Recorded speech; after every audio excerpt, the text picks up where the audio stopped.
Hunter Biden sued the Internal Revenue Service this week over allegations that 2 IRS agents targeted and sought to embarrass the embattled first son by disclosing his confidential tax information, RadarOnline.com can report.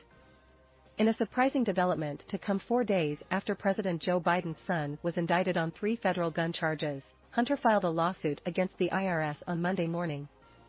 According to the newly filed lawsuit, Hunter's legal team claimed that IRS agents Gary Shapley and Joseph Ziegler willfully, knowingly, and/or by gross negligence, unlawfully disclosed Mr. Biden's confidential tax information.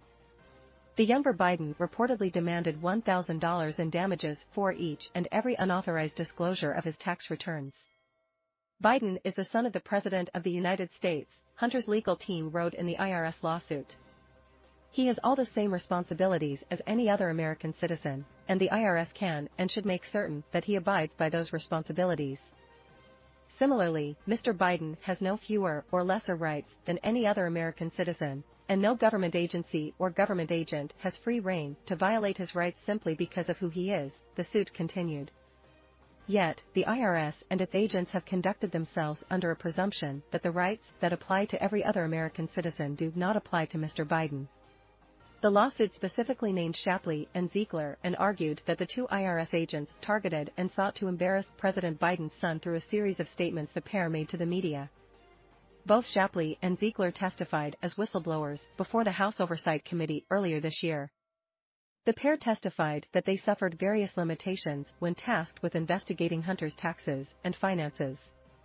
Hunter's lawyers argued that Shapley and Ziegler's statuses as whistleblowers cannot and does not shield them from their wrongful conduct in making unauthorized public disclosures that are not permitted by the whistleblower process. As RadarOnline.com previously reported, Shapley and Ziegler testified before the Republican-led House Oversight Committee in July. Ziegler, who was initially only referred to as Whistleblower X, testified that he was regularly blocked by the Department of Justice from pursuing leads connected to the investigation into Hunter's taxes. The IRS agent turned whistleblower then appeared on CBS News after his testimony and discussed Hunter's tax case at length. "When you're prevented from going down certain roads, I guess I don't know what could have been found if we were not hamstrung or not handcuffed," he told the outlet during one portion of the lengthy interview. Meanwhile, Hunter's lawsuit against the IRS on Monday morning came just days after federal prosecutors indicted the embattled first son on 3 gun charges. The 3 federal gun charges were in connection to Hunter's alleged purchase and possession of a firearm while abusing crack cocaine in October 2018.